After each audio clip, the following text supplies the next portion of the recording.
All right, welcome back. It's so light today. Many people here. A lot of absences. No, it was right. It was kind of empty. I don't know. Any questions before we get started? Yes. That's the second question on my list today. Okay, can I do question two? No, I mean, I don't think I was in my reading. It was in your reading. No, it was like a small one sentence. No. It was in your reading. I'll get to it. Not important. I'll get to it in a few minutes. Okay. All right. So let's start off with what we want to do first, and I'll get to that question in a minute. All right. Where am I? You, sir? All right. Linz? Did I get that right? Linz. Okay. I was actually pressing for. I was like, "Don't say his name wrong, Josh. Don't say his name wrong." No, I try to get your names right, and actually, I'm sorry about that. It's you got a name. All right. So Linz, let me ask you. So question one: at common law, did the seller have a duty to disclose a latent material defect? That's right. Why is the answer here no? Because at common law, they operated their caveats, Correct. What does caveat emptor mean? means buyer beware. Buyer beware. You could exercise your right to remain silent. Now, just Jacob? Yes. Oh, he's blocking your name text. Sorry. Jacob. I knew Jacob too. What's a latent material defect? Latent being something that's not readily apparent, and then material, something like your deal breakers. Good, yeah. So even something that was latent, that was not visible, like the crack foundation, and that was material that affected the purchase price, there was no duty to disclose it. But this was the common law rule. This is not the rule under the modern rule. Under the modern rule, caveat emptor has been discarded. And most jurisdictions have followed the modern rule, including your home state of Texas. Okay? Good. All right, so everyone, turn to page 574 in your book, please. I'll prove to you that it wasn't your reading, just not for reading for yesterday. The editors of your casebook like to move stuff around. And in a prior iteration of your casebook, merger was discussed in this class. But it seems, and sorry I screwed up on this, it's not in your reading for this class. So I kind of instinctively know where something goes, and they shake it up to me. I don't remember, so I apologize for that. It's a dirty secret of casebook authors. The reason why you have new editions is not because there's much new law, right? Property is pretty steady. It's to sell books, right? And then why? Let me just a business. I'll explain to you for a minute. So I have it on my own casebook. The first year a new book comes out, everyone has to buy a new book. The second year, there are some used books. The third year, there are more used books. By year 4 or 5, the market is saturated with used case books, and they can't charge the full amount, and they don't make money off the used case books. So they make new books available, and they don't let you use the old books. In fact, our bookstore, right, our student bookstore, will not let me use the not most recent edition for the case book. They won't say we will not stock it. So that's where we are. Okay.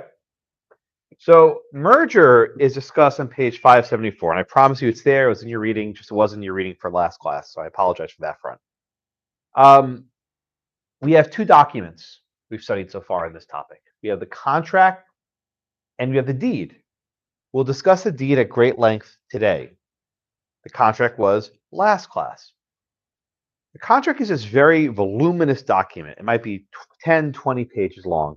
It includes all these various promises. Is there lead paint, right? Is there this? Is there that, right? Are there all these various problems with the property?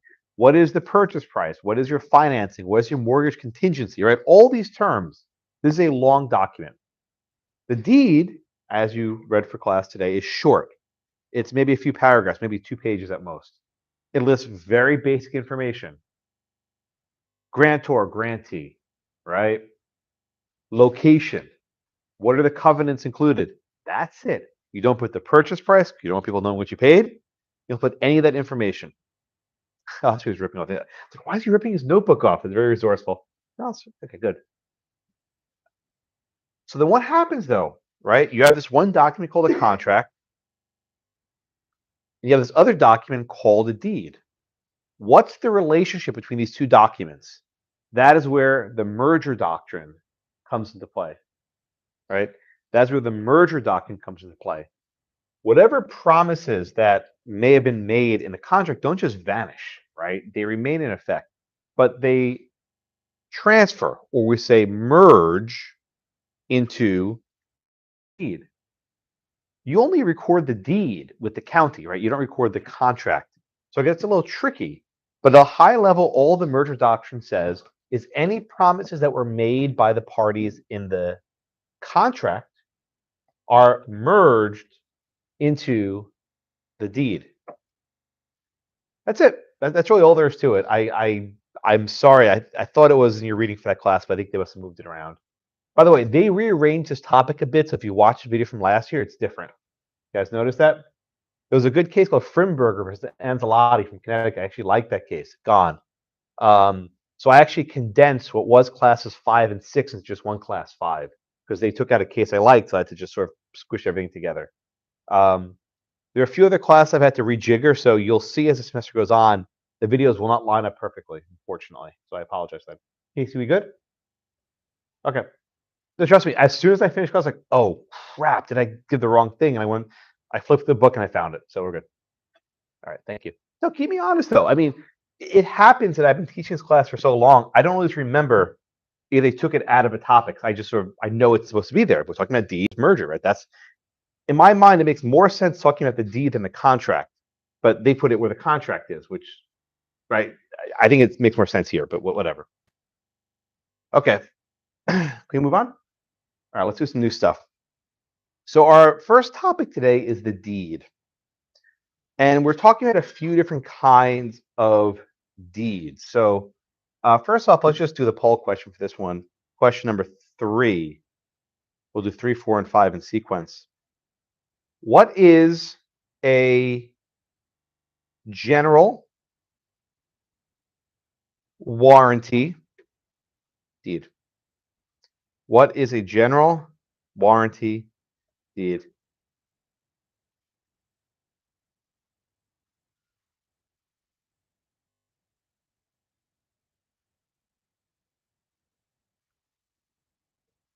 Okay.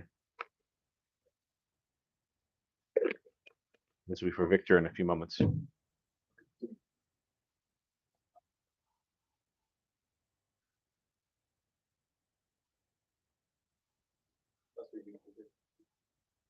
Oh, I mean, not right now, but thanks, Frank. Yeah, I will never write on the board at any point this semester, but it's good to know that the panda's still here eating bamboo. It's creepy, isn't it? It's kind of like weird. Because he's getting like more and more stuff around. Like that's got a heart. I don't know who the hell Brad is. I don't know what's going on there. Study and eat bamboo! Exclamation, man. Was that? Phone number and blurred about on trial below him. Yeah, I don't want to be a witness for this guy. All right, Victor, help us out, sir. What is a general warranty deed? So the general warranty deed basically gives you title against all defects. We even give you title against all defects. Title against all defects. You're right, but just spell it out in plain English. What does it mean to warrant against a defect? It covers you for Who covers you? Who's gonna pay the money? Is the document spit out cash? I mean, no, I'm guessing the grantor. the grantor. What does the grantor, the seller, warrant? Promise. He says basically he promises warrant defects that arose either before or after. Okay. Does this, Victor? Does this refer to defects like a cracked foundation or a leaky roof? I would assume so. That is not correct. Jason, what kind of defects does general warranty guard against? Defect in title. What's a defect in the title? Give me an example of a defect in the title. Makes you liable for the wrong. Yeah, like give me an example of what a defect in the title might be. Have a taking deed for black acre and the true owner of black acre. Good, perfect example, right? Someone comes along and asserts a superior title. Very good, thank you. Okay, the purpose of a warranty is that the seller the grantor, promises that I'll be here for you, right? If something happens, I have your back. Now, specifically, Anthony, does the general warranty deed only govern the errors of the grantor, the seller? What does it also govern? It governs errors that would come before the grant. By predecessors. Correct. Good. The general warranty says, I, the seller, the grantor, I will ensure that you are not bothered. And I will warrant against not only my own errors, but also the errors of somebody else, a predecessor, for example. And usually what that means is money. If someone comes along and sues for damages, you bring back in your grantor, your seller, right? You say, okay, you know what? He's got my back. He's going to pay for it. All right. Everyone, was there a bad accident, Chase? There's a lot of that. There's what? There's some of that too. There's some actually received them. Oh, okay. There's that too. No, that's okay. I always wonder whenever people come in mass and late, I figure there's some sort of event. Yes, Anthony. You say that the grantor would have your back and something happens, people want money, so they tag the grantor, and it's the insurance that the grantor has, right? Well, sure, right. In today's reality, you get what's called title insurance, right? And that will cover you. But a common law, there was no requirement to have any title insurance, so you can go after the grantor. All right. This will be for Craig in a few moments, but let's see the second one. What is a special warranty deed? What is a special warranty deed? A nice chair. I don't know whose chair this is. They're usually say whose chair it is in the back. What is a special warranty deed?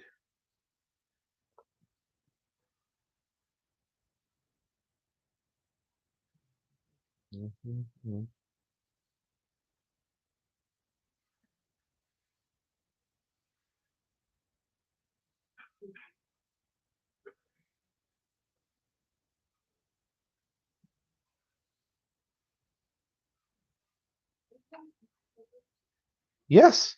Is it not working? But 17 of you put answers in. That's all right. iClicker's not perfect. I've had some bad semesters where like I have like 90 people and they all flood at the same time and things just hang. So this actually isn't too bad. All right. I think it's enough. All right, Craig.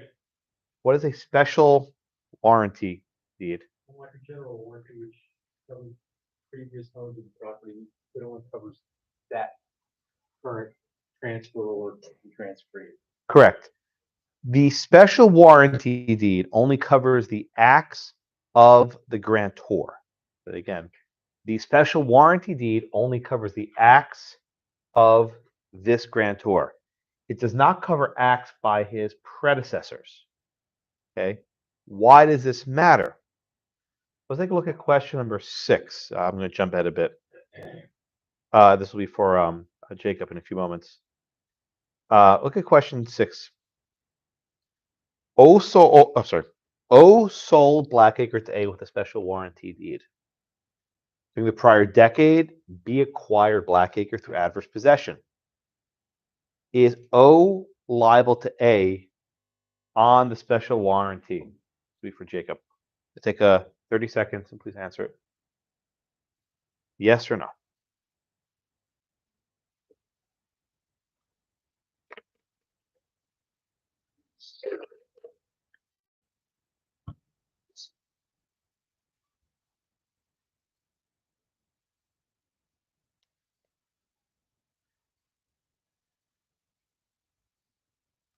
All right, Jacob.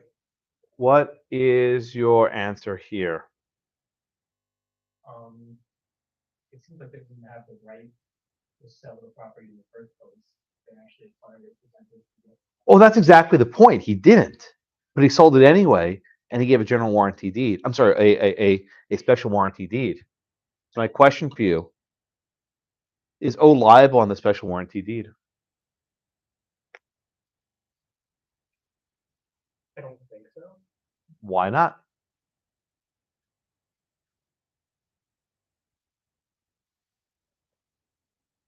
They should have known going into it what they. What's a special warranty deed?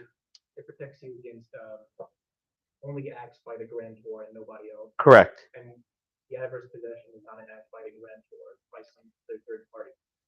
So it doesn't protect against that. Ah, so you're saying because the squatter's a third party, it's not covered by a special warranty deed? You calling you Zach or not yet? Oh, it's terrible timing. No, hit me with it. Let's see if I know it. Good question number 6. O sold Blackacre to A its special warranty deed during the prior decade. B acquired Blackacre through adverse possession. Is O liable to A in the special warranty deed? Why? Property wasn't clean when he gave it away. But what's a special warranty deed? Guarantee that the property is clean. That's not what it means. Like, no, that's general. That's a general. Oh, there's no clean. We don't use clean. I'll come back to you. Tomer, what do you think here? Okay, why do you say yes?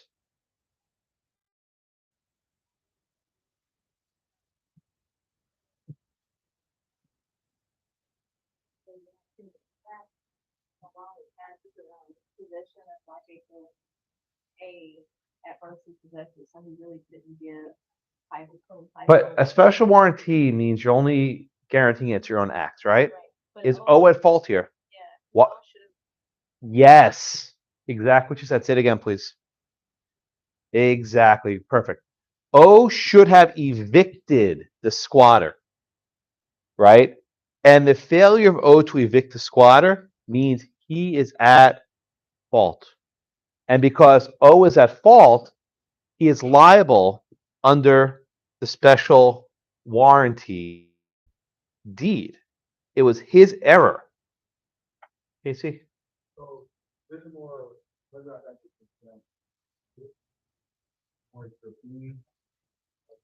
versus the American way, so I thought.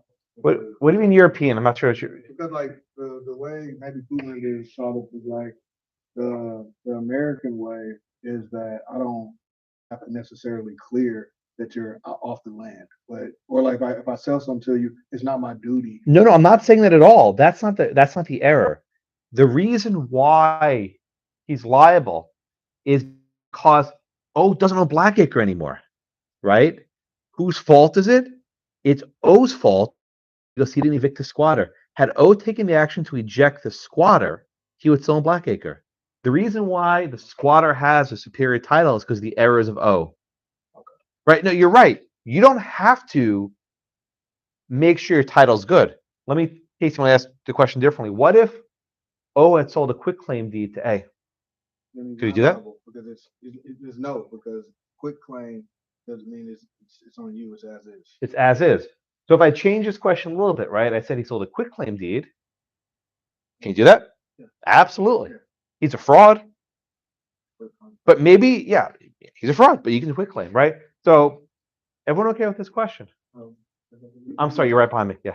So his point about English rule versus American rule doesn't matter here. I thought it applied to leases and appointments. Does it also apply to? I don't think it has any bearing to this. Deeds? Has no bearing to this topic at all. Okay. All right.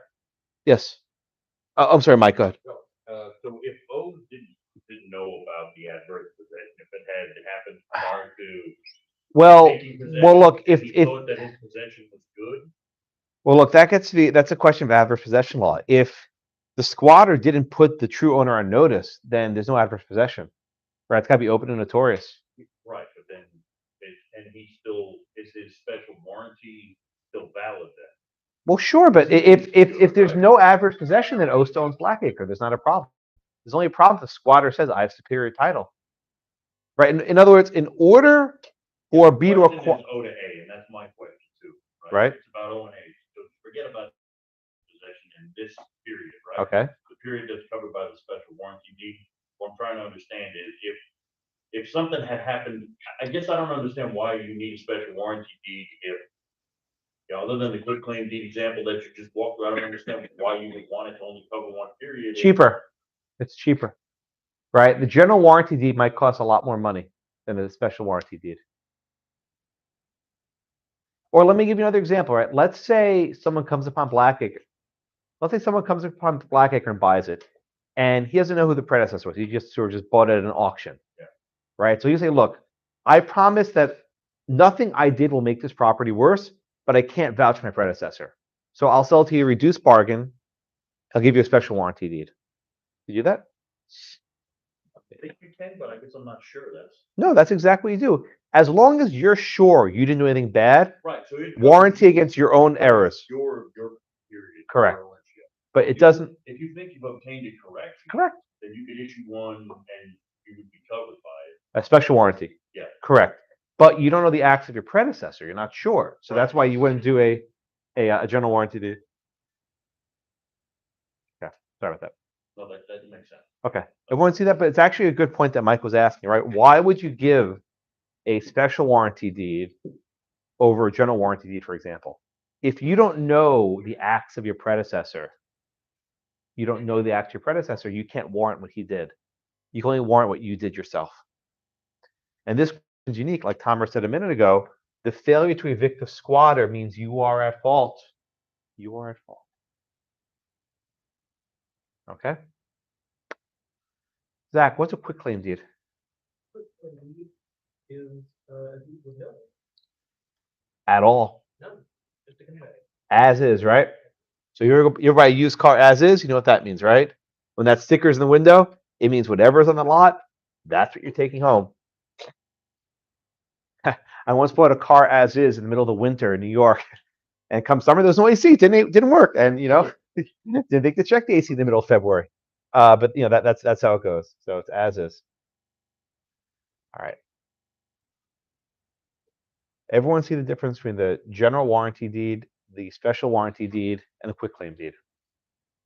All right, let's try question number 7. Question 7. This one's a little tricky. Let's see. I'll do multiple choice. This will be for I'm sorry, you're next. You're shaking your head at me. I didn't do anything. You're next. You're just the next. Oh my goodness. Oh my goodness. I'm sorry. It's not deliberate.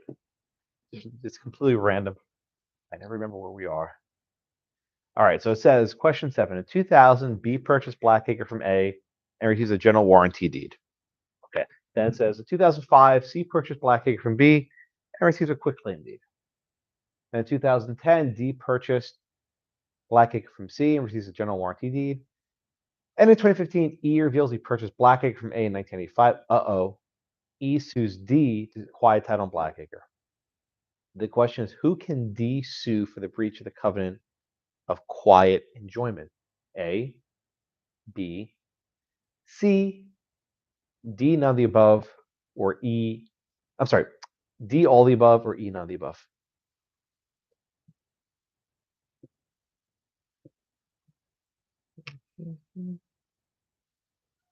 I ask for clarification on something. Sure. Did he get any warranties from A? Doesn't matter. Makes no difference to the question.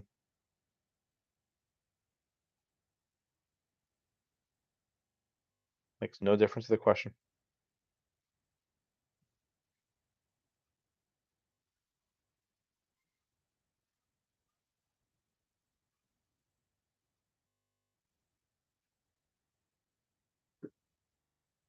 Okay.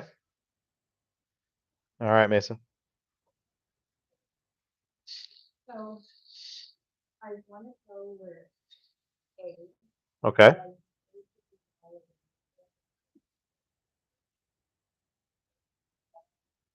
Okay.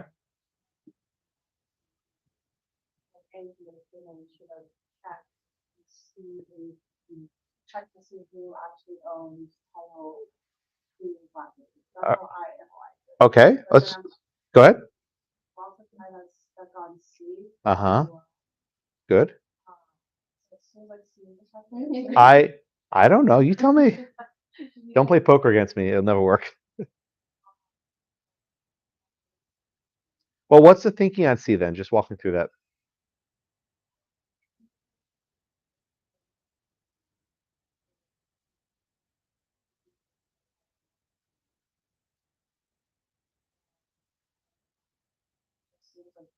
should have known that.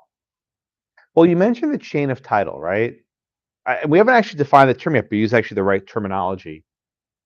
What happens when you have a general warranty deed, a quitclaim deed, and a general warranty deed, like kind of with a quitclaim in the middle? What does the quitclaim do to the chain of title, to that sort of linkage? That was my like little question, because the quick thing had fully halted and then like. That is correct. Okay, that's what I was thinking.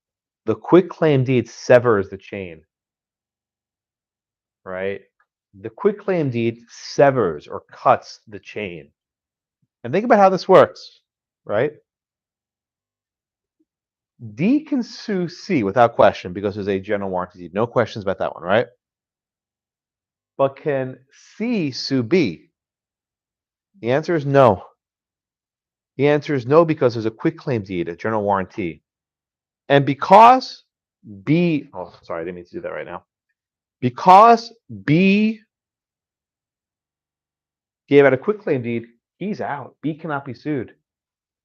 And what about A? A is only in privity with B. A is only in privity with B. And because B is out of the picture, there's no way to reach A. There's no way to reach A. The only party that C can sue that's in privity, I'm sorry, that D can sue is C. 1 second, Jason. Okay. When you have a quitclaim deed, it severs it. So a good word of advice, if you're ever buying a piece of property and you locate a quitclaim deed somewhere in the middle, you run. Don't buy it because you can get burned. Because the true person at fault in this case, which is A, will be untouchable.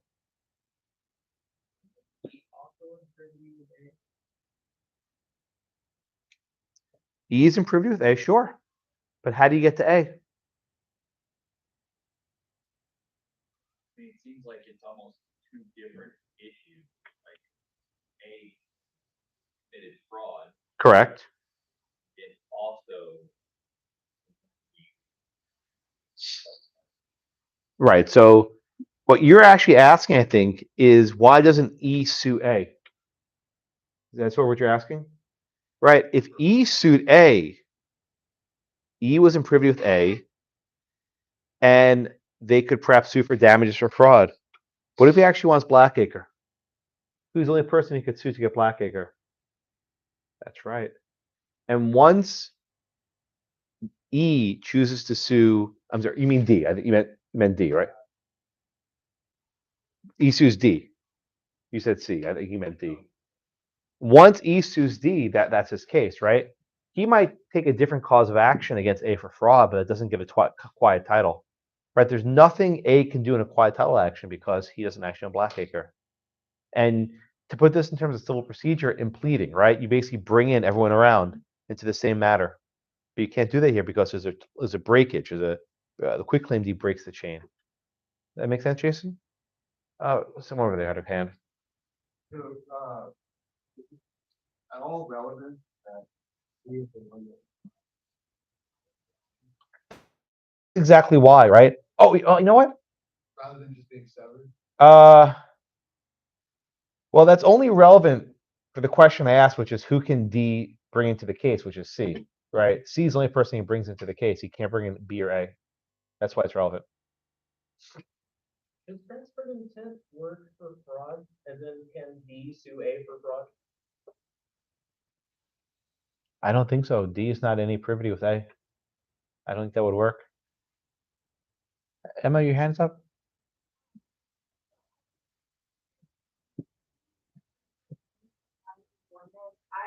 I'm realizing now that I was this wrong, but I put none of the above because I thought that if D isn't enjoying, isn't in possession and enjoying. Well, D was in possession. D was in possession at that point. Right, D was the most recent purchaser. Oh, right. He has not. He purchased it 20 years ago. Oh, right. So he is the Current. Okay. D is the current occupant. Right. D was the current occupant. The reason why D was sued was because he's the current occupant. Zach. If C had brought the quiet title action when he purchased it from B, and he didn't appear and say, by the way, I've also got title, would that have claimed the title? You keep saying cleaned. I don't use that word. Is that a Chris word? No. Go under. Zach word. Yeah, I don't really know about clean. I would just say quiet. I don't really know what clean means, so I just wanted. Right. So I mean, if C sued to quiet title and E didn't show up, I don't think that would end the matter because E could say, I had no notice of this lawsuit. I knew of knowing it happened, right? The reason why a quiet title action works is person A sues person B, and they both have notice. I think you'd have to have some notice to E. If E has no notice, the action wouldn't bind him. Did I have? Nope. What else on this one? Okay, good questions. All right, let's move on then. Where am I? All right, so we talk about the three types of deeds. All right, now let's actually look at a deed. Go to page 611 in your books, please. And there's a sample what a general warranty deed looks like. It's really short. It's only a couple paragraphs long, much shorter than the contract you had to read. And it includes very basic pieces of information. Perhaps the most significant of which is who is the grantor and who is the grantee, right? Mike, what's the grantor and what's the grantee? Which is which? What is a grantor? I'm asking you, yep. Oh, I'm making sure I understand. A grantor is the person who is conveying the property, and the grantee is the recipient of the Okay. conveyance. That's right. How do you remember that? People get those confused sometimes. Well, I always look at it as a action. Okay, that's not bad. That's not bad. All right, I'll give you a trick also that helps. This is what I learned in bar prep, and it's stayed with me all these years. You look at the last two letters, which I think what you both were doing, right? You got OR and EE, right? When you see EE, think of me, right? Like give it to me, give it to me, receiving, right? When the suffix, the ending is an EE, it's person receiving something. When it's OR, it's person giving something. So OR is giving, EE is receiving. Therefore, the grantor, Mike, which one's the grantor? Yeah, they're transferring the property, right? Or you might call it the seller. And then Mike, who's the grantee? Receiving or the buyer. I learned this when I was in bar prep. Like, wow, that's so good, and it works every time. So you have grantor, grantee, promisor, promisee, lessor, lessee, mortgagor, mortgagee, employer, employee. I never thought of that one, but that's a good example. Yeah. Right. You have all these labels, and you have to get them right. So I might ask the exam, identify the interest of the grantor, and you make sure you get the right one. If you get the wrong one, you'll get the question right. Okay.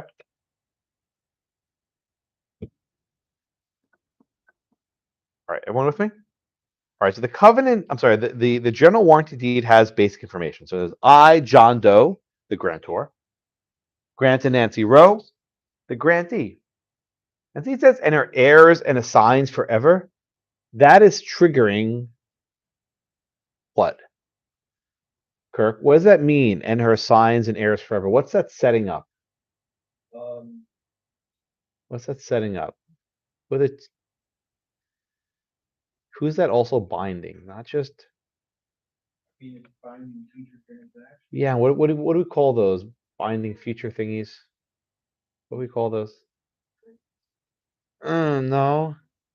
What are the things we have in a covenant? What are those things called? Really important things.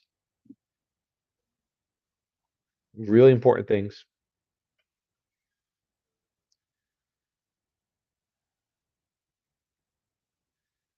They're numbered, Kirk. What do we call those things?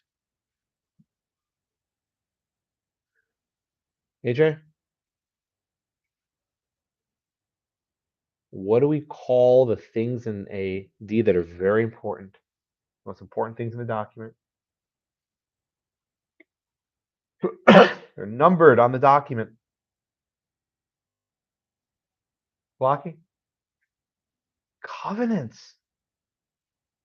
Kirk, what are the two types of covenants we study? Present and future. That's right.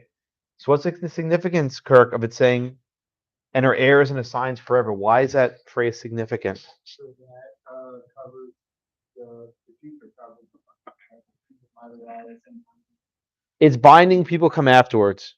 If your daughter inherits your property, she's stuck with it, right? If you sell it to John or Sally, they're stuck with it. By putting that language, you're saying, look, not only am I going to be bound, but even after I'm dead, whoever comes after me, they're going to be bound. And you might say, how is it fair? How can, Nancy Rowe bind her daughter to this covenant? Well, you know what? Nancy Rowe doesn't have to inherit Blackacre. She can decline it. If she doesn't like the terms of this, she can say, I don't want it, and I'll go to someone else. Someone wants to buy Blackacre? Sure. Right? Someone wants to inherit her estate? They're subject to this covenant. All right. Yes, Kirk. So also it avoids any future issues with that limitation. There are no statute of limitations on future warranties. They last forever. It says forever. I mean, it says really forever. Forever means forever. Don't ask about wrap. Did I get that? Was it a wrap question? I knew it. Oh my goodness, only 2 weeks in. Yeah, wrap has no bearing here. Covenants last for eternity. I saw the glimmer in his eye. All right, AJ, let me ask you a question now. So, what is a present covenant? Define that for me, please.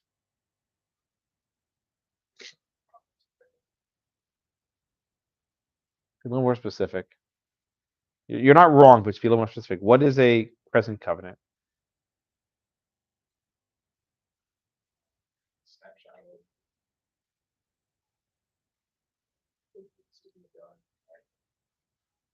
In the notes, you have to check your notes. What's a present covenant?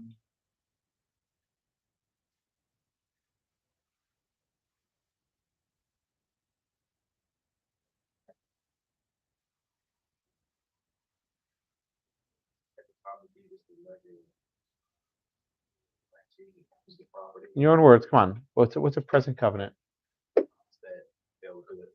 Do what now?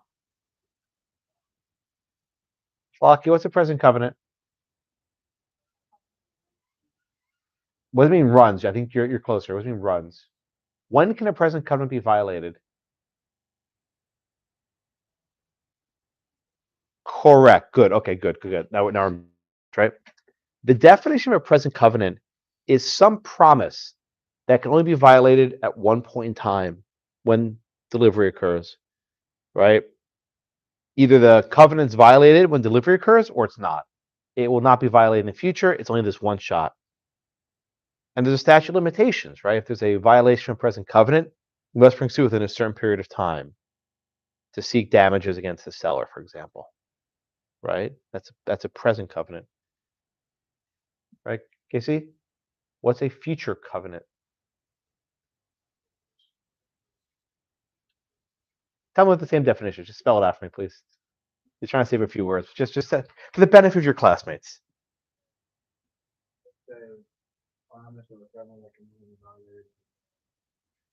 Correct, right.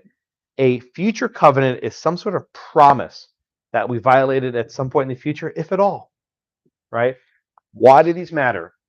Present covenants can be violated at the time of conveyance, and future covenants can be violated at some point in the future. Okay, now how do you know? I'm sorry, Joselle's got a hand up? Okay.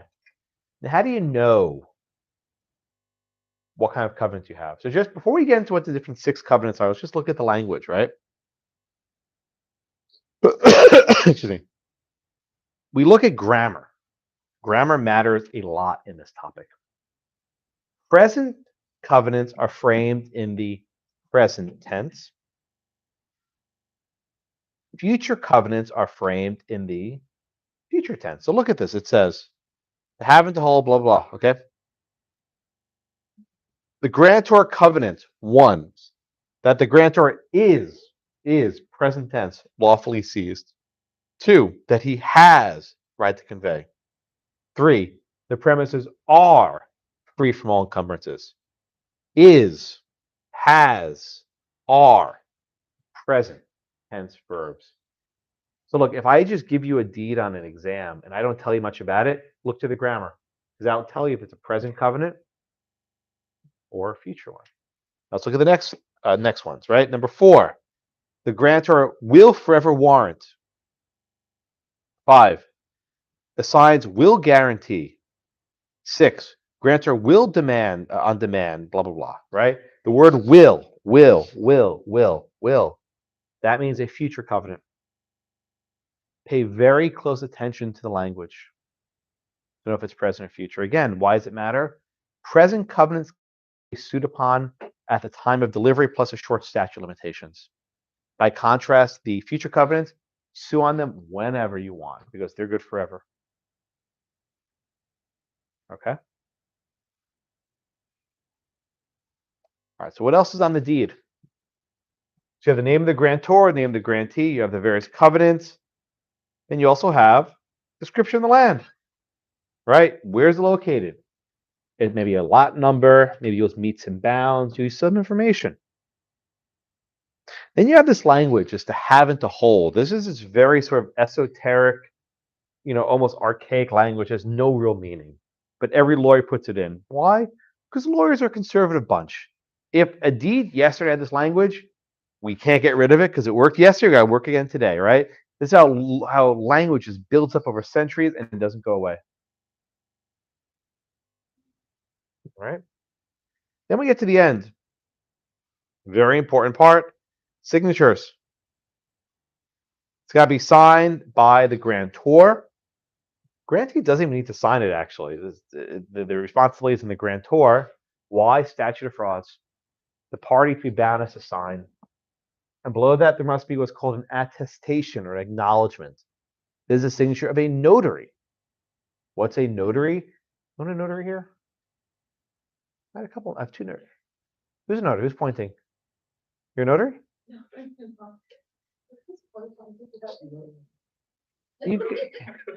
You guys, I don't know what's going on. Something weird going on.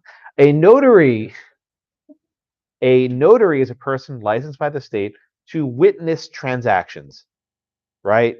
They're honest, hopefully, and they will say, yes, in fact, that A sold Blackacre to B. They have a little stamp. They'll put their stamp on it, and then they will record in a book the transaction occurred.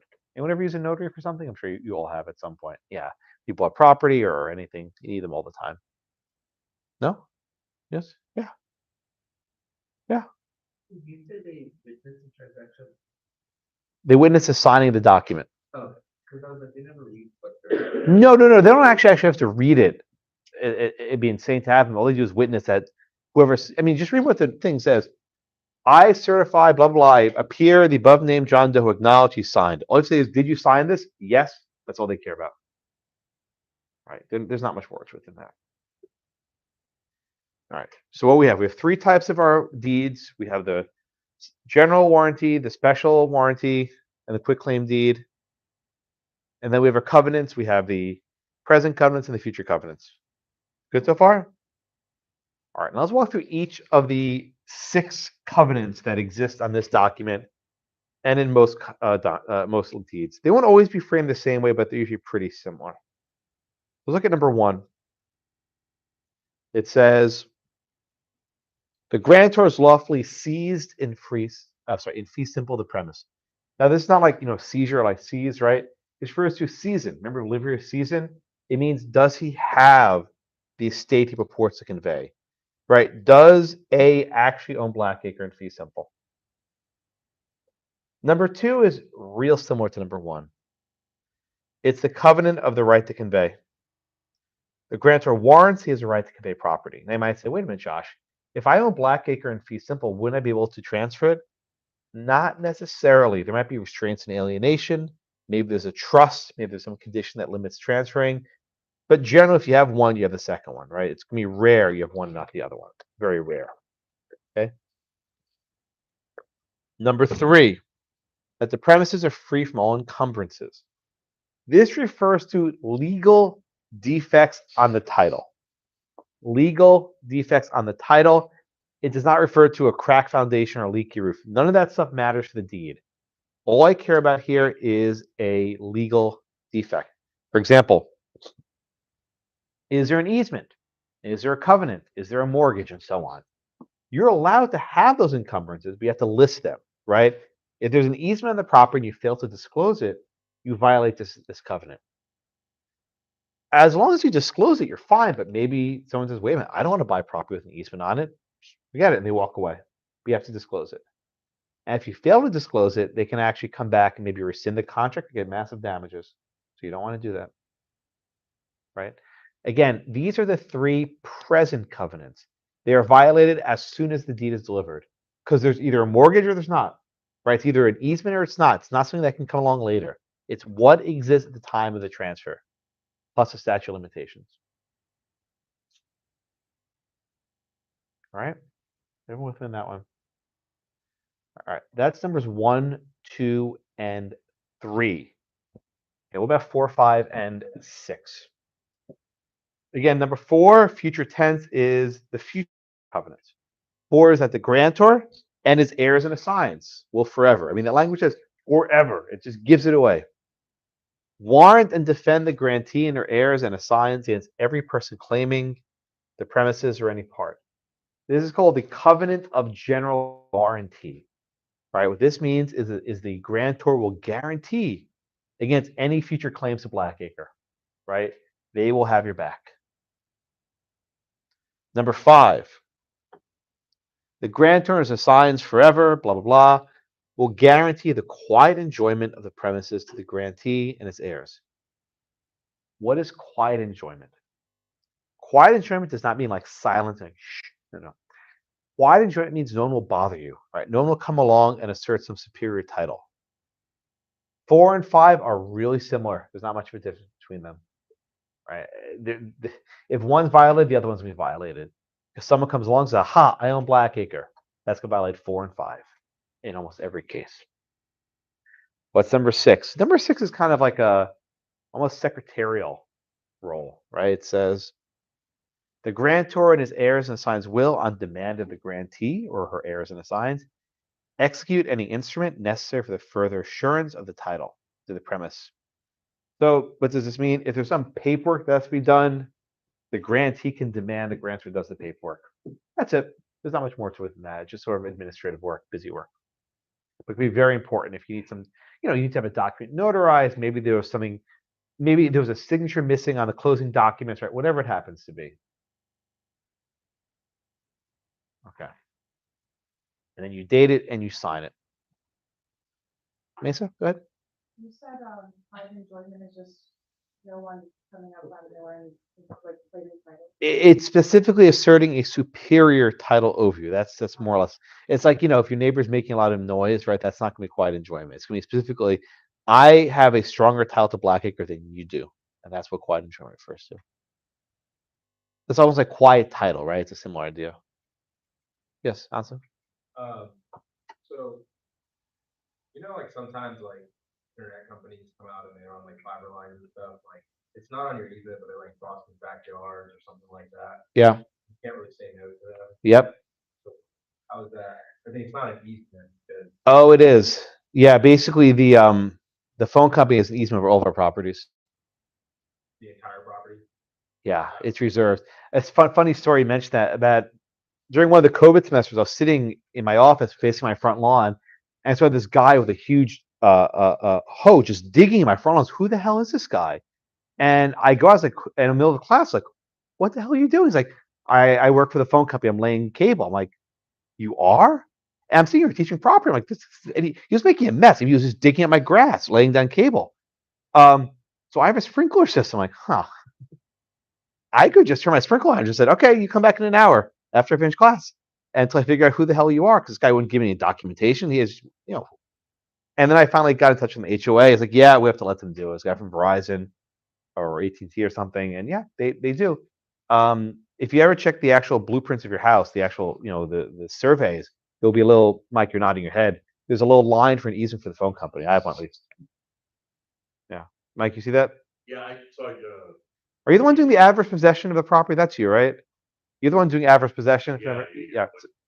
with easements on everything, and, usually it's a utility easement. Yes. But, I remember a house I owned previously, it had an easement in the backyard, there were power lines that ran. So there was like an aerial easement or something, I had never even heard of that.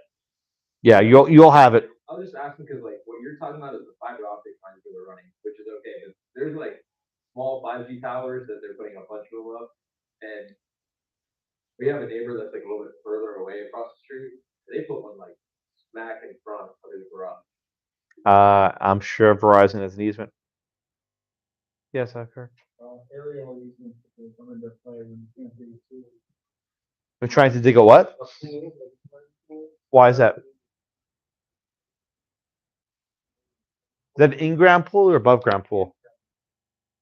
Huh. Yeah. Then my question was, different between 1 and 5, so covenant of sizes, only a third, At the time of the conveyance, yeah. and that's a third party again, Anyone with a superior claim, you can sue on it. so, and number 5 is anyone. Well, what's unique is with number 1, you can go ahead and sue immediately. You sue the seller, right? But with number 5, you have to wait till someone bothers you. Right? You have to wait for someone to come along and assert a superior title. If you just discover that someone has superior title and no one bothers you about it, you can't sue under a future covenant. You can only sue under a future covenant if someone bothers you. This actually comes up, I think we'll do this in the next class, the statute of limitation. Oh, Rockwell v. Gray? No, I skipped that one. Yeah, I taught it before. I don't like it. You can read it if you want. I'm not testing you guys on it. Did you read it? Yeah, it's Iowa's. It's a hard case to read, isn't it?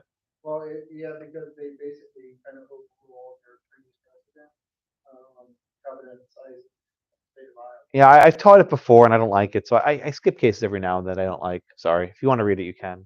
I know you guys have so much free time in your hands. Just to read all these old Iowa cases. All right, everyone good with the future and present covenants? All right, let's move on then. Delivery. In order for a deed to be effective, it must be delivered. Now, delivery doesn't need to actually be handed over. You can have sort of symbolic delivery where you can give someone evidence of it or maybe put it in a safe somewhere.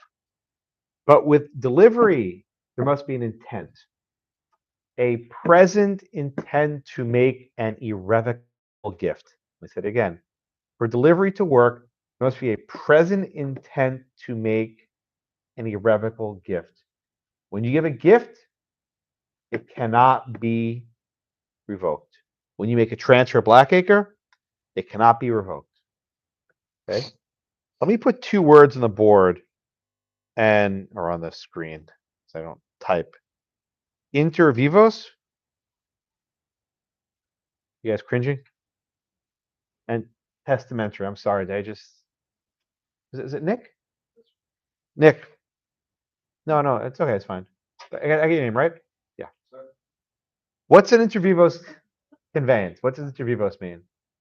While you're alive. Right, while you're alive. What does testamentary mean? After you're dead. Good. Okay. When you make an inter vivos gift, it's got to be with a present intent. Meaning, I'm giving you this gift. I can't take it back. I have no claim to it.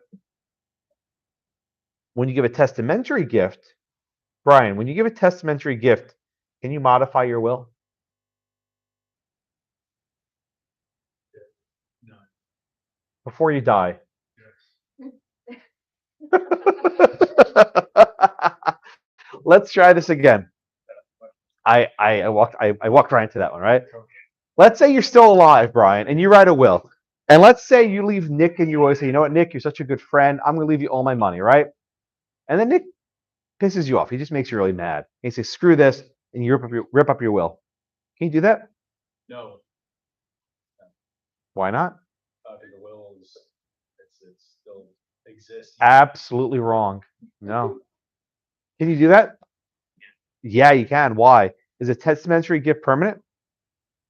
I mean, if you're alive, you can say. You can change it. Brian, can you change your inter vivos gift? Wait, I'm getting confused. What's inter vivos gift? Nick said a minute ago. What's When you give something into the okay? What's testamentary? post death, Okay, good. Can you revoke a testamentary gift before you die? before you die, Correct. can you revoke giving? Yes, you left Nick all of your money in your will, and then you decide to rip the will and make a new will. You do that? No, while you're alive, yes, Why? because you can change it. Correct. Can you modify an inter vivos gift once you've given it? No, because that's for the, it's. Correct. Okay, good. No, we got it. Good. We cleared up the confusion. Good. Okay. Inter vivos gifts require a present intent that cannot be revoked, right? You intend to give the gift today and you can't revoke it. By contrast, a testamentary gift can be revoked because nothing is transferred in the present moment, right? When you write a will and you leave all your money to Nick, you can go rip that will up tomorrow and make a new one. Until you die, it ain't over. It's not over till you die. I mean, I guess literally that's always the case, but the gift does not leave your hands till you're dead. AJ. A trust is different. A trust is inter vivos, right? A trust is actually giving the interest during your life. Correct. Unless you have the will create the trust after your death, which you can do. But if you create a trust during life, it's inter vivos. Now, Jason, rotating this chair. In order to create a testamentary gift, what must you do? How do you give a testamentary gift? You just hand it to someone, or you just scribble on a napkin? Is that enough?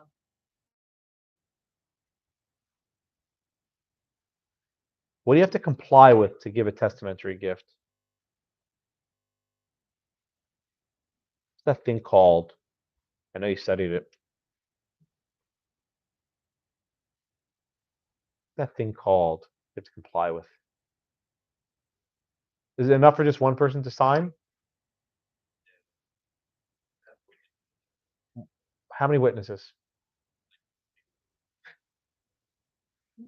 No, it's not 6. But why do you have to have witnesses? What law requires you to have witnesses? What's that law called?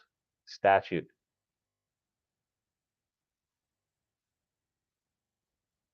The statute of wills.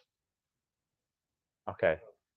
In order to give a testamentary gift, you must comply with the statute of wills. Right? This is in your notes. It's in there. And the statute of wills requires 2 signatures. Now, Jason, why do you think it's a good idea to require 2 witnesses to sign that they witnessed the conveyance of a testamentary gift? Why is that a good idea?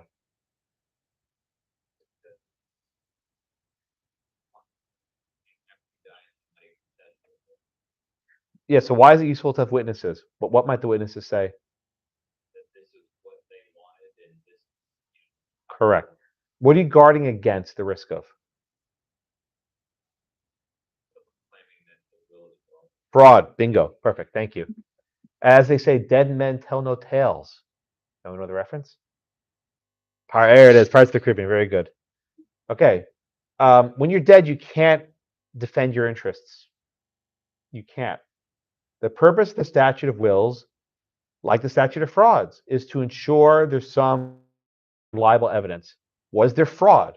Was there duress? Imagine someone says, sign this will under gunpoint, right? Maybe the person revoked the will, right? There's lots of things that can happen. So you need at least 2 signatures. And by the way, wills have to be original copies. I don't know, at least my lawyer said the original copy has to stay in my safe at home. He wouldn't even hold it for me because only the courts will probate the original version. Because if it's a copy, you may not be sure if the original is destroyed. Because you can rip up your will anytime you want, make a new one. And it does happen when people die, there are multiple wills. And in general, follow the most recent one, the one that was signed off later. Even if it's not the best will. Okay. Now, why does this matter? If there's a present intent to give the gift, it cannot be revoked. If it's to be given after death, it's testamentary. All right, so we have our case today. First case. Oh, I'm sorry, Zach, go ahead. Sorry, what was that about them potentially favoring a more recent but less? Let's say that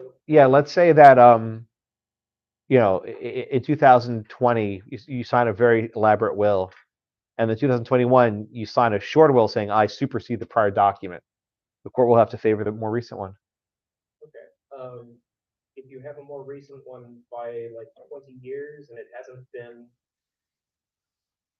It gets tricky if you don't say. It gets tricky if you don't even acknowledge the existence of the former one, which does happen sometimes, where people forget they even made a will, and you have two, and the courts will probably favor the more recent one. Imagining a circumstance where someone creates a will, and then a bunch of time passes, and they don't want to deal with getting witnesses and a lawyer again, and they don't know anything about the law, and they just think, I'm going to write a new one, and they sign it. And Yeah. So I think it was Aretha Franklin, if anyone remembers correctly. I think she died with at least either no will or a will or two wills. It was very complicated, which we even control. So it gets very messy when that happens. The worst is, I think, Prince, the musician, died without a will at all, intestate, and he had millions in assets, and Alvin gets a piece. By the way, the lawyers, they're getting paid. I know about the family members, the lawyers are getting paid. Okay. Talia, help us, please. The facts in Rosengrant v. Rosengrant. And by the way, when you have the same name twice, it means it's a family. That's just how it always works. Perfect. Yeah, it's a good case. So, Jay Rosengrant, his aunt and uncle basically gave him their land testament. Oh, you're jumping all the way to the end. I want give me the facts. You're ruining the ending.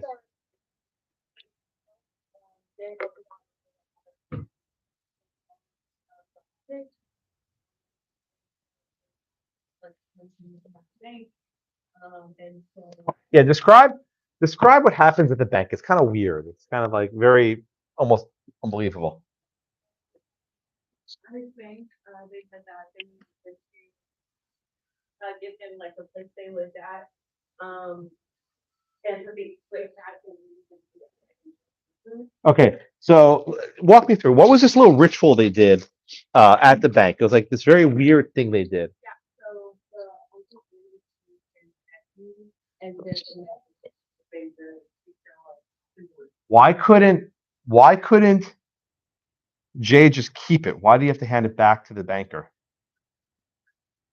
I know that's what he told him, but what did it say in the envelope of where the deed was?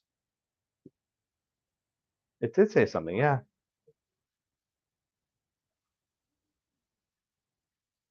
Yo ho ho ho, pirates, life for me, right? Pirates for me. Oh, it said like HS something. Who could retrieve it, Talia? Last question. Only Jay? Giselle? Either the uncle or the nephew could retrieve it. Giselle, what is the significance of the fact that either of them could retrieve it? Why is that significant? If the uncle could retrieve it, then that means that it could be revoked. Was there a present intent to give a gift here? No, it means that after something happens. Wait, and what's something here? The death. Good. All right. So it was very. By the way, I don't believe they don't believe these facts actually happened the way they said they happened. I think Andy J is lying. You believe him? You're a good person. Brian, do you believe him? Not a second. Yeah, no way. I don't believe him either. But They were like trying not to stir up. if the uncle really loved his nephew and niece, what would he have given them, Giselle? Yeah, give it in fee simple. Or better yet, give him a life estate. I'm sorry, keep a life estate for himself and give a remainder to the kids. There's a million things he could have done, but the thing he did was the worst. Now, why did he do this, right? Why did they do this? Well, Shanza, what happens if they would have just given the nephew fee simple and said, okay, we give you the deed right now? What could the nephew have done? He could have like picked his uncle, I mean, Yeah. his uncle and his wife. Could have got evicted killed. them. Oh my God, in the other class, a student said that Jay could have killed his uncle. I think it'd be simple. They could have killed him. I was dying. Oh my goodness. No. But yeah, Shanza, that's the correct answer. He could have kicked out the aunt and the uncle, right? So as I always say, if you love someone, give them a fee simple. So they didn't love him that much, right? They loved him, but just a little bit, do like a little thing. Now, they may have wanted to avoid the probate process, right? They also probably want to avoid having a recorded document. If they gave him a remainder today, that someone recorded it right away and will put the rest of the nieces and nephews on notice. Seems his family didn't get along very well, right? Where the nieces and nephews had nothing to do with this place until they died. It's like, oh, we want our piece, right? Which is always how it happens, right? So what happens here? I think the court get this one exactly right. There was no present intent to give a testamentary gift. There was only a future intent to give I said it wrong. I'm sorry. There was no present intent to give an inter vivos gift, but there was a future intent to give a testamentary gift. There were no witnesses here. It was just a banker. Don't have the two signatures. Therefore, we did not comply with the statute of wills. And because we did not comply with the statute of wills, there was no valid testamentary gift. Therefore, the conveyance was ineffective. And we go to the laws of intestacy, if had to divide property without a will. And it gets divided up among the nieces and nephews. So poor Jay did all that hard work to look out for his auntie and uncle. And what do you get to show for it? Just a tiny slice of blackacre. Oh, yeah, Bupkis, we got a tiny slice to share with all his ingrate nieces and nephews, right? His cousins. Okay.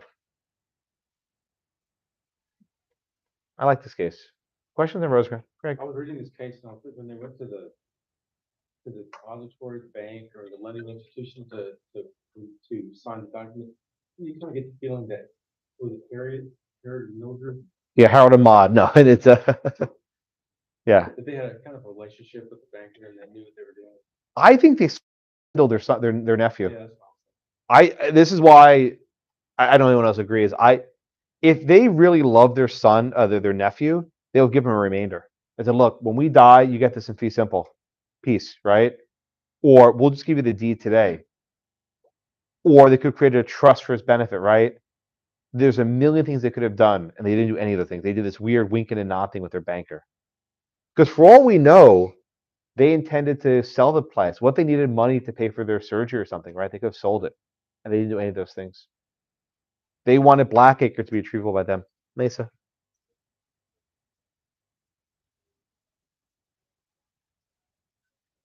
Well, not all lawyers are good lawyers. As bad, a lot of the cases in this semester are bad legal advice. Think of Ben Valkenburg, right? Lawyers give bad legal advice.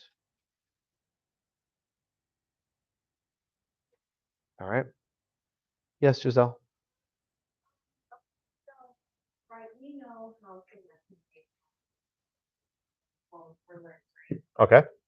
But if they were like this regular people that live on a farm and they didn't have this knowledge, like they thought that this was enough, what could the rescue have done? To like kind of Well, he could have said, "Don't write." I mean, all right. So you're saying you're a regular person.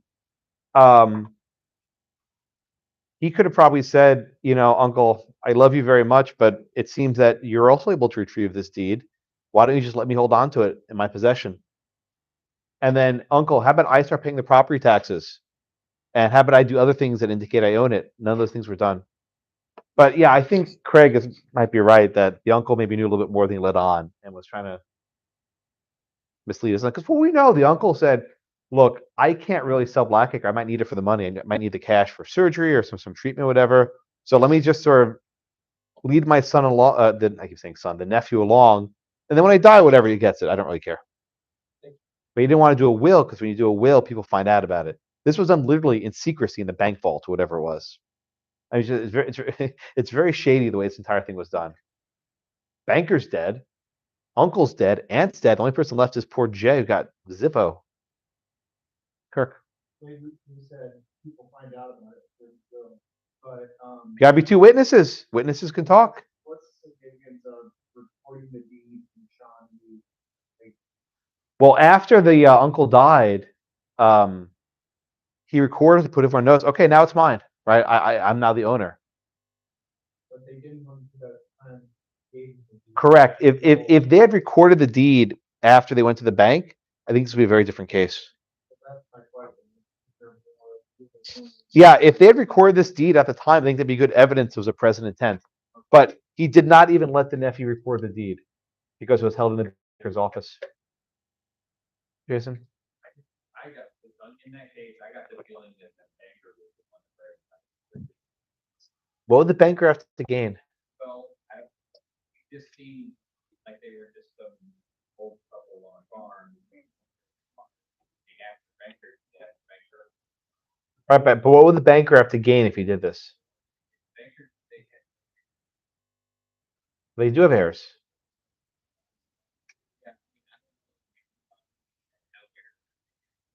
Yeah, but the heir is staying right in front of him, though.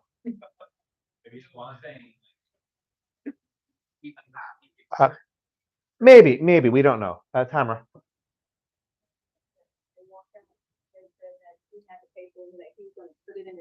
So they never saw the bankers put it in the envelope. Maybe. The banker just wrote, both of their names. Maybe he's looking out for his client. Didn't think anything of it, or maybe he just didn't think. It's showing Oklahoma. It's not like. So I think he just wrote their names on the envelope. Didn't think that. Okay. Writing both. But do you think the case was rightly decided? I don't. Oh, you think it was wrong? You think there was a present intent to give him? Lawfully it's right, but I don't think morally it is. Oh, that's interesting. He actually wanted to give it. But I think they just didn't know. And when they asked the lawyer and they told them it was good, they went with that. So I think they really had the intent to give it. And why did he keep paying the taxes on it? But it's not his property anymore. But it wasn't going to be the guy. But it's. I can't have the back and forth. I'm talking to her and I'll yeah. But it is, right? Because they Okay. still has it until. All right. I think you made a fair argument. So good. Yeah, I can't do the cross talk. It's a little confusing. All right, good. All right. Agree or not? That's what Oklahoma did. All right. We have 15 minutes left. Let's talk about mortgages. There's lots of terminology in mortgages, and I am, to be completely candid, not going to spend much time on this because you'll take a class called Secure Transactions probably next year, which will talk about mortgages more than you ever want to know. But here's some basic terminology. We often say, oh yeah, I took out $100,000 mortgage. That's not exactly right. A mortgage refers to the interest you give to the bank on your property, right? The mortgage is the interest you give to the bank on Blackacre. The bank then gives you money, which you probably give to somebody else, right? What does the bank hold on to? What's called a note, right? A promissory note. You've all seen that phrase before, right? The promissory note says, I promise to pay beloved Sally Mae or Bank of America, whoever else, X dollars at such and such interest in a certain period of time. Until you pay off that loan, the bank holds on to the note.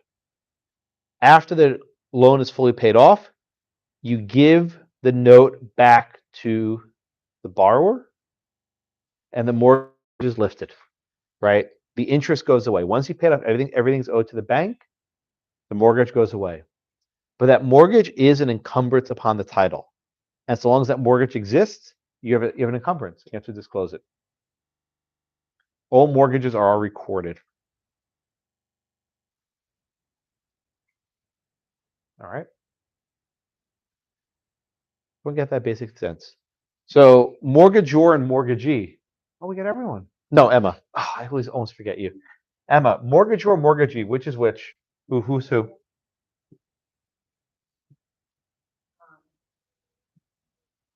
Who's doing the giving here? Oh. Interest, so it's the opposite. Yes, ma'am. It's the purchaser of the home. The buyer. Yes. Correct. The mortgagor is the borrower. I can't say that word. Borrower. And the mortgagee is the bank. Why? The mortgagor gives the mortgage to the bank. It's the interest that you're giving on Blackacre to the bank, right? I promise people will trip up this definition. So just keep it clean on the example. I say, what are the interests of the mortgagor? Don't give me the bank. Okay. All right. Foreclosure, right? What is foreclosure? Well, if you pay off your mortgage, you pay off your loan, everything is good. You know what? You're cool. What if you fail to pay your loan, like happens to the poor guy in New Hampshire? The bank can come in and try to collect on their interest. They can foreclose on the property. What that means is your property's put for an auction. And maybe the auction generates money, maybe it doesn't. All right, so what happens if, let's say, you owe $50,000 in the mortgage and the sale generates $100,000? All right, so you know what? The bank has to actually pay you the overage, $50,000. But what happens if you owe $50,000 and the sale only brings in $25,000? The bank can come after you for what's called a deficiency judgment. A deficiency judgment. Linz, what is a deficiency judgment? It's after a public sale or auction, the bank, you don't have the deficiency in the balance. Good. So they come back. Yeah, very good. This is the section of the Texas Property Code concerning deficiency judgments. It says, I know it's hard to read, I'll make it a little bit bigger. It says that the price at which your property is sold at a foreclosure sale is less than the unpaid balance, the indebtedness, resulting in a deficiency. The bank can go after you for the difference. And we'll talk about what that amount is. But this is sort of, kicking a guy while he's down, right? If he just lost his house in a mortgage foreclosure, odds are he probably can't pay the deficiency judgment. So what happens is, let's say you have a collection against him. Let's say he makes money in the future. You come after him later. You just get the judgment against him. Secure transactions is all about placing judgments against people and enforcing them later if they ever get money. If they ever get money, you're probably not going to collect. Kirk? This code applies only on real property or on? Generally, mortgages are on foreclosure is only for real property. But you can have, like repossession of a car and things of that nature. But foreclosure has a lot more protections built in that you won't find for like repoing a car. No. I mean, foreclosure is a very established legal process for real property. I don't think it applies to chattels. Yes, Mike. What's the obligation on the foreclosure to make sure they get top dollar? Isn't that the subject of the next case? What? Did you read that case? What's that? Did you read that case? I did. So you remember what the case was about? Yeah, I mean, but I thought that there was a deficiency judge. Maybe I didn't understand it. Well, deficiency wasn't in that case, but the question of what the obligations to achieve the top dollar is the subject of our next case. Anthony. It comes to a deficiency judgment against somebody, likely you may not collect in the future. What does that do to the individual? Is it like it messes up their credit? Oh yeah, their credit sucks. Yeah, it damages their They're not getting. No one's giving them a loan because as soon as they get a loan, they have money. The creditor come after them. Yeah, they're living with that debt. I mean, look, declaring bankruptcy is not a free pass, right? You're now living without any credit for a very long time. Okay, you might not get a lease, right? And there are a lot of consequences. All right, so Mike, you want to give me the facts in Murphy versus FinDev Corp? Yeah, I'm sorry, you walked into that one. Let's do it. All right, so Murphy bought this house in 1966. New Hampshire. Do you have a New England accent? I'm trying to figure out your accent. Long Island. Oh, that's right. I'm from Staten Island. So, okay. Well, the other island. Yeah. Huh? I'm also Long Island. Oh, how many people from New York are here? Who else from New York? Anyone else? Which exit on the turnpike? Which exit on the LAE? I'm sorry, wrong one. I'm from Suffolk County. Suffolk? About halfway. 13. In New York and New Jersey, you measure by which exit you are on either New Jersey Turnpike or Long Island Expressway. That's how you measure where you are. All right, go on, Mike. All right, so there's some refinance mortgage banks, all the institutions, the lenders, for approximately $46,000. We fell on hard times, we lost the job, the mortgage payments, 7 months in arrears. Got notice that they were foreclosed. He paid 7 months of arrears, but he did not pay the $640 fee. The lender scheduled a foreclosure sale in 1981. But that they postponed the sale. I don't know. Yeah, no, I know what you're reading from. Yeah, I can see it. Yeah. just wanted to double check. Yeah. This is the best synopsis. It's the best by the author, who's the most good-looking guy. No, I'm just kidding. All right, fine. All right, good. Paid 7 months of arrears, but he did not pay fees. He had to postpone until December. He agreed.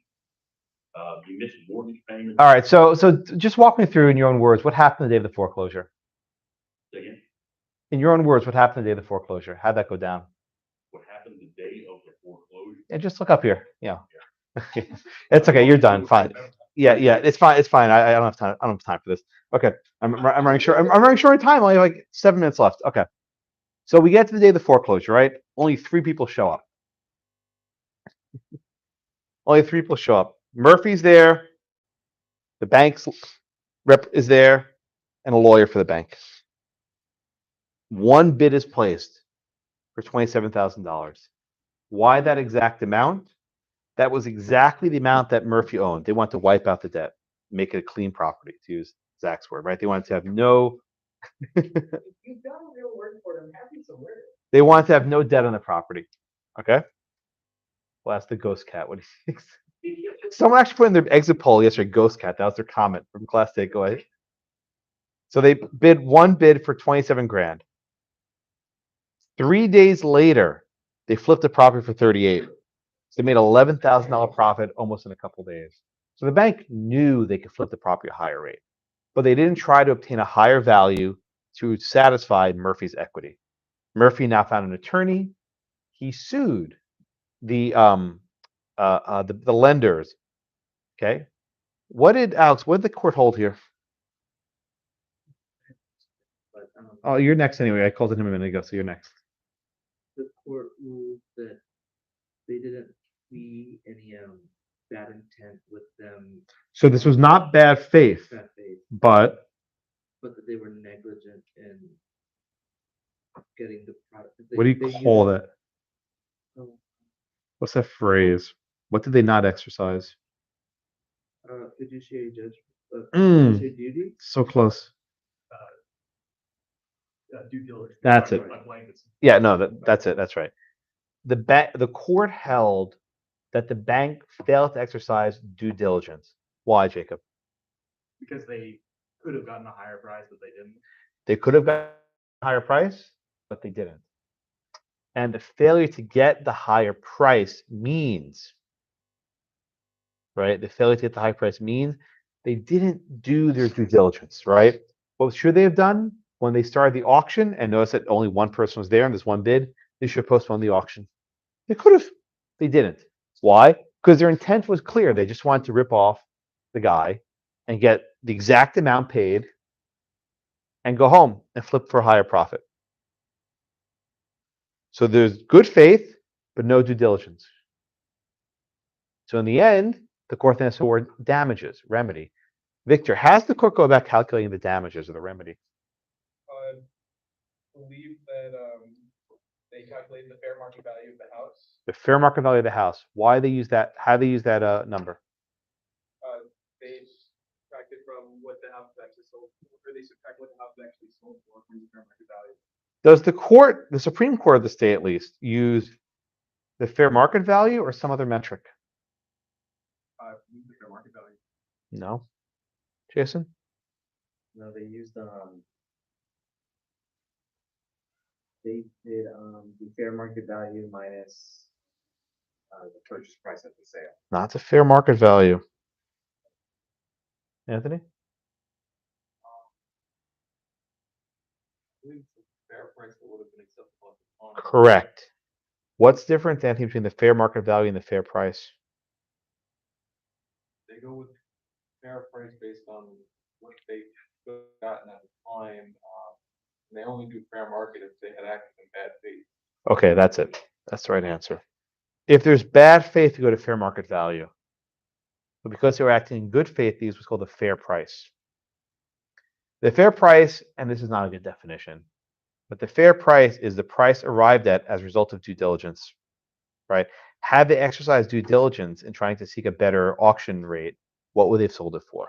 It's actually very hard to calculate this. I don't even know what that amount would have been. Presumably it's something less than $54,000. That would be fair market value. You can't always get a good price at an auction. You know, when you ever buy stuff at auction, like government auction or foreclosure sale, by the class I had one guy who did that.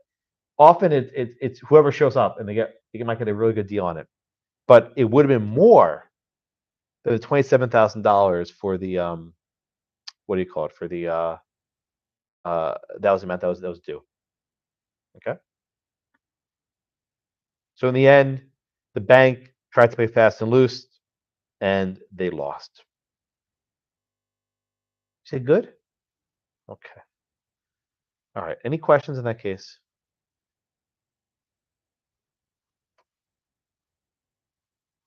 All right. Let me wrap up a bit and summarize, and we can go. We have two documents. We have the contract and we have the deed, right? The terms of the contract are transferred or merged into the deed upon delivery. There are three kinds of deeds. We have the general warranty deed, we have the special warranty deed, the quick claim deed. The general warranty deed covers all types of errors in the title, defects in the title. The special warranty deed only covers those errors attributable to the seller. Quick claim deed, zero, no warranties at all. But then we have the covenants. Present covenants are in the present moment today, are violated at the time of conveyance. Future covenants are violated at some point in the future. Okay. With delivery, there must be a present intent that cannot be revoked for introduced gifts, and testamentary gifts require satisfaction of the statute of wills, two witnesses for after death. And with mortgages, if the amount is not paid off, there can be a foreclosure. Banks can go after you for a deficiency judgment, and you have this exercise of both good faith and due diligence to obtain a fair sales price. Questions? All right, I'll put on the exit poll. Please give me your short answer takeaway of the class, and I will see you all on Tuesday. Thank you so much.